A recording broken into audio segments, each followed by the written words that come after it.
Hello, I'm Rich Madalino, Chief Administrative Officer for Montgomery County. County Executive Mark Elrich is still in India on his most recent economic mission, which began 2 weeks ago in Taiwan. He'll be back for next week's video. During the mission, the Montgomery County delegation, led by the county executive, signed an agreement with Galaverse. This global semiconductor technology company, which specializes in satellite systems and space-based infrastructure, is eager to establish a base here in Montgomery County. This partnership enhances our reputation as a key hub for high-tech industries, including space communications and international collaboration. It has the potential to bring Galaverse's global semiconductor research, design, and manufacturing work to our county. The Montgomery County government, our state government, and our regional partners all play critical roles in helping small or expanding companies accelerate next-generation technology development. We are working to create a high-impact innovation hub that connects industry, academia, and government, especially around exciting new development and the rapidly growing University of Maryland Institute for Health Computing.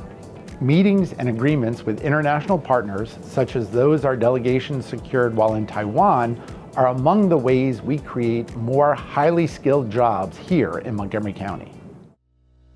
Spring is here, and the Montgomery County Public Schools will be closed for their spring break from March 30th through April 3rd. A new article on visitmontgomery.com features a variety of events and experiences families can enjoy while school is out. Visit Montgomery is also busy planning for spring and summer. Let me stress how important tourism is to our county.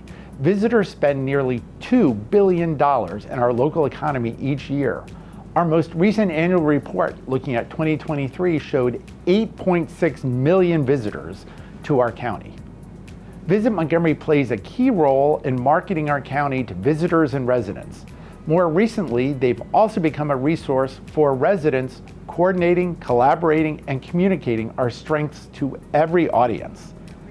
The president and CEO of Visit Montgomery, Kelly Groff, joined us for a weekly media briefing to discuss how cherry blossom season is about to bloom.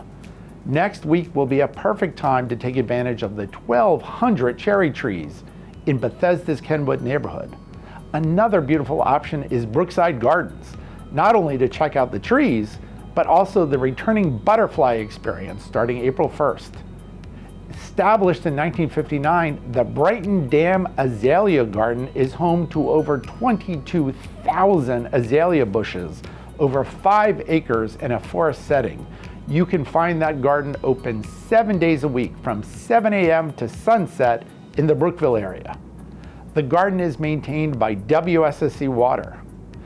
Adventure seekers can find thrills at Black Hill Regional Park or Adventure Park Sandy Spring. There are also great trails and views to enjoy at the C&O Canal National Historical Park. For adults interested in spring outings, Montgomery County also offers unique experiences highlighted by the Tastemakers Trail. This self-guided tour of breweries, distilleries, meaderies, and wineries around the county helps customers discover new tastes while enjoying food trucks, live music, and other activities featured at these destination businesses. And if you're considering a trip around the county, check out Poolesville's Crossvines. The multi-purpose winemaking facility is home to a fantastic bistro and a wine bar, and there's world-class golf next door. You may even catch a wedding while you're there. There are also many ways to expand your knowledge of our area through museums and historic sites. We are going to be launching a test narrated brewery tour and winery tour to the public in May. So stay tuned for that. In May, it's Go MoCo month. So National Tourism Week is in the month of May. National Tourism Week is just a reminder of the value and the impact of tourism in the global economy and local economies. And so new this year for that, we're going to launch a legacy pass, a MoCo legacy pass for America 250th and Montgomery County.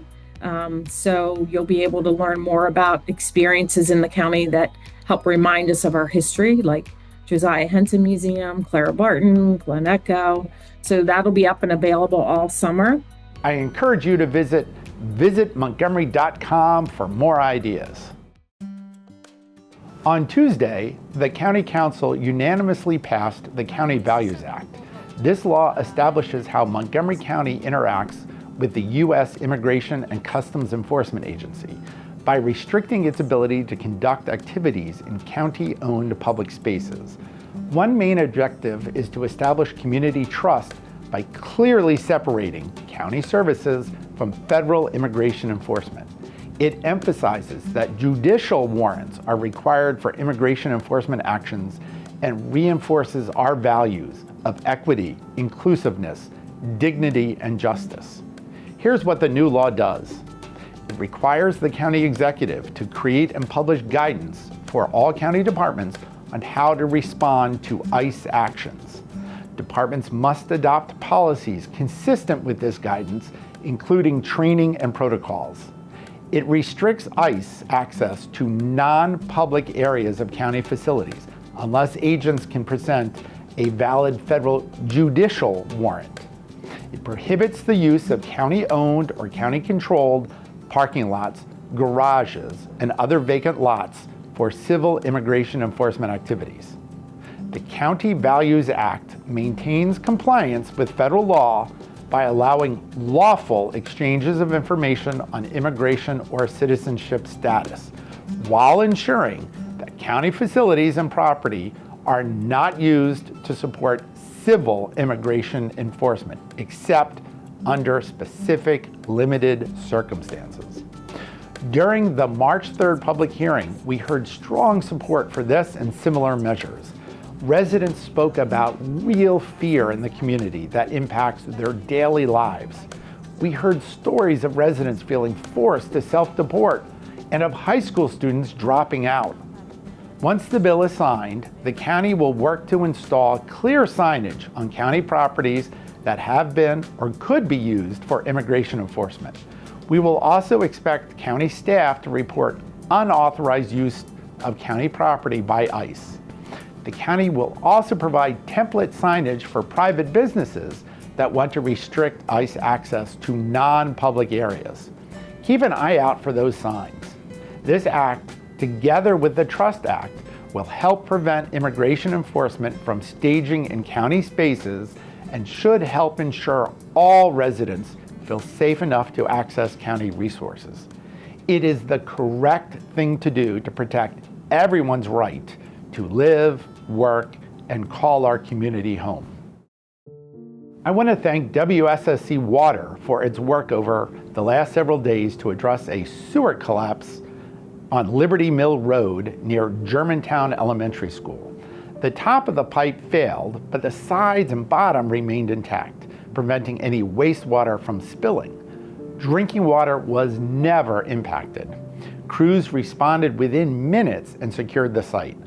Washington Gas and Verizon quickly relocated a gas main and utility poles to clear the work area. A temporary above-ground bypass kept wastewater flowing, and over the next several days, crews worked day and night to make a permanent solution. Emergency operations ran nonstop from Thursday through this past Monday morning. Next steps will include inspecting nearby mains and clearing sediment downstream.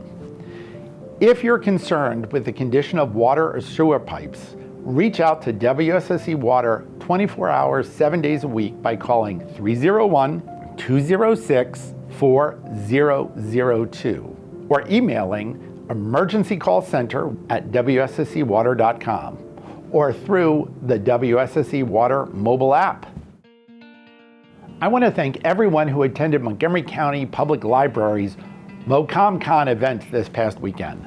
MoComCon is an annual celebration of all things comics, graphic novels, and fandoms held at the Germantown Library and the Black Rock Center for the Arts. That gave everyone plenty of space to revel in the joy of fandom. MoComCon gives aspiring writers and artists a place to share their work. They connect people of all ages with positive, inclusive, and welcoming creative outlets. And they remind us that literacy takes many forms, including comics, graphic novels, and visual art. We also get to see how creative Montgomery County can be. The event has grown a lot since we launched it 10 years ago. It is great to see families return year after year to help their children celebrate stories that inspire them. MoComCon would not be possible without some key partners like the Montgomery County Friends of the Library and other community partners committed to advancing inclusive access to arts, literacy, and cultural experiences. Thank you to all our partners and participants. We'll see you again next year. As we close out March, I want to highlight Women's History Month. Our Commission for Women has been spotlighting 31 remarkable women making history, leaders whose work spans community safety, education, health, arts, social justice, and youth empowerment. Each honoree has made meaningful impact by expanding equity, strengthening community support systems, and uplifting marginalized voices. They represent a shared commitment to service, compassion, and building a more just and connected Montgomery County. I encourage everyone to visit the Commission's social media accounts on Facebook or X to learn about each honoree. And please remember that the Girl Power Contest is open through March 31st. It is open to all ages 5 and up. This year's question is, women past and present have shown incredible real-life superpowers. Who inspires you? And how did she make her powers to make a difference? Entries can be a poem, a short story, or any medium of your choice. More information is available at montgomerycountymd.gov/CFW.